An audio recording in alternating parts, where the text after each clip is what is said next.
Like so many other medical professionals, Dr Amir Khan faced one of the most challenging periods of his career when the pandemic struck. Yeah, and now he's giving us insight into what life was really like inside his GP surgery. This is an updated version of his book, The Doctor Will See You Now. And he's with us, as you can see, talking about condiments. Who knows what you're going to talk about when you come on this morning. I'm going to come back to the book in a moment, because this is the updated version.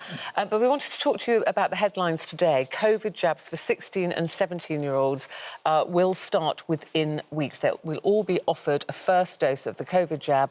This is after recommendation from vaccine experts, and they don't need parental consent. They don't. So in the medical profession, when we see a 16 to 17-year-old, we would encourage them to discuss any treatment options with parents, but they don't have to. Most of them are competent enough to weigh up the risk benefits and make the decision themselves. The JCVI have come out and said that these vaccines will be available now for 16 to 17. JCVI? Oh, the Joint Committee of Vaccination. So they've come out and said that this is for approved for 16 to 17-year-olds. It's the Pfizer vaccine they're talking about.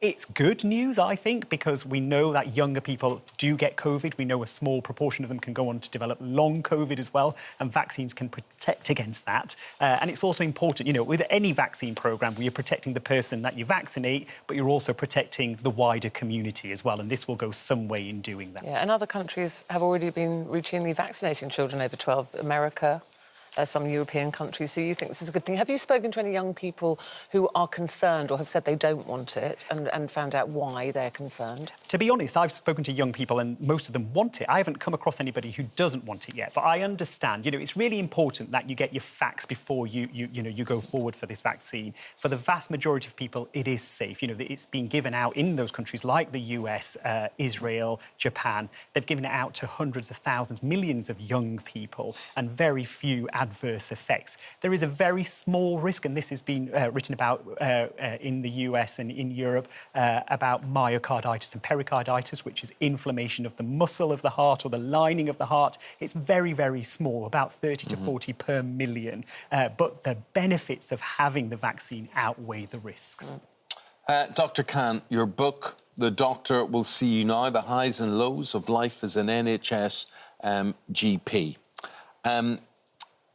I can see why you would want to write that. Why would you want to be a GP? The reason I ask you is they seem to be in such short supply. It seems to be a highly pressurised end of your industry. And there's certainly, particularly I would say amongst certain newspapers, there doesn't seem to be an appreciation for what GPs do. What is the pressure like being a GP?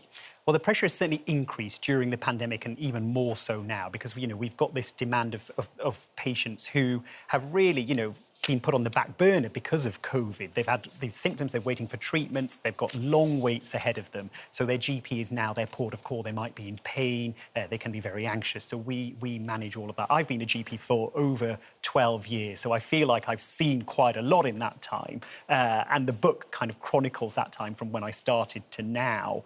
But you're absolutely right. There is a chronic shortage of GPs. We keep getting told that we're going to see more and more GPs get qualified. But it's really important that we don't set the bar too low for GP admissions and training. I train GPs as part of my job, and it's important that we train good GPs. Numbers don't necessarily mean anything if they're not good doctors, and that is really, really key. But there's been a chronic underfunding in the NHS throughout, both in primary and secondary care, and that's having an impact on patient care now as well. What you do in this book, and this book is, I mean, obviously there's a lot of compassion in this book and there are sad tales, but there's a lot of humour in this book as well, because you literally see all human life in all situations there. What sort of stories will make people smile? There is a story in there. I mean, there's several funny ones, but the one that makes me laugh each time is I was training a medical student and they were in the room with me when I was consulting with patients, and a lady came in with her child, and it was an emergency appointment. The child had a rash and a fever. So I said to the student, you know what, I will show you how to assess a child with a rash and a fever. So he was standing behind me. I was examining the child who was on a couch. And then he started breathing really heavily. And I was thinking, God, I really don't like mouth breathers. That was my first thought. And then he got louder and louder. And he said, Dr. Khan, I'm really struggling to breathe. And I thought, that's very strange. And I went, OK, well, this is the rash. And he went, I think I'm allergic. And I said, what do you think you're allergic to? And I still didn't turn around to have a look at him. And he went, cats, I'm allergic to cats. And I went, that's a very strange thing to say. And I went, OK, and this is what you do to the child next and thing.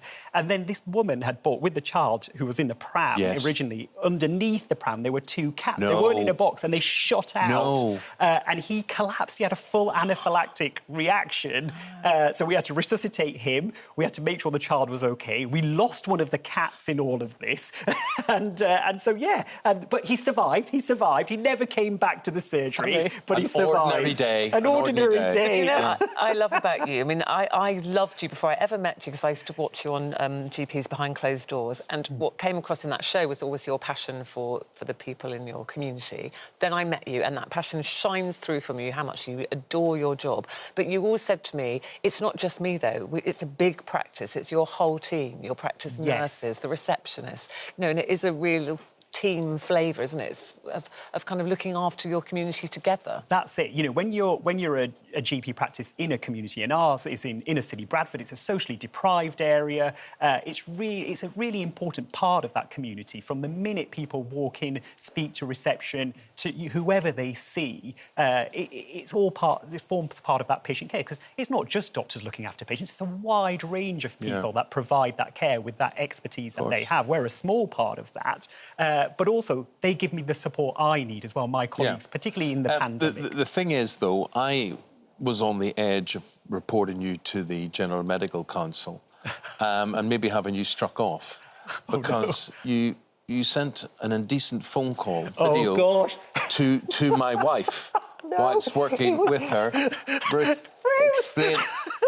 Well, we were working together and staying in the same hotel. And I said, we'll see you for breakfast. We'll meet for breakfast. Yes. And I was at breakfast and my phone rang and I saw Dr. Amir and I thought, he's probably phoning to say he's a bit late or something. But he'd actually had FaceTimed me.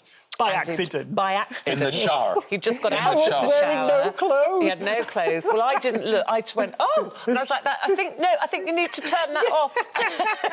I was so apologetic, wasn't I, when I came downstairs. And you said the best thing to you. You went, oh, Amir, it's fine. I'm just glad you're not one of those people who likes to FaceTime. I thought, because I hate FaceTiming. Yes, I don't need to see you. Honestly, I thought I was going to get sacked. It's our first day. Yeah. It's our first day together. Amir, lovely to talk to you, and it is a lovely memoir. The Doctor Will See You Now, the highs and lows of being an NHS GP from Amir Khan. Thank you very much. Thank you.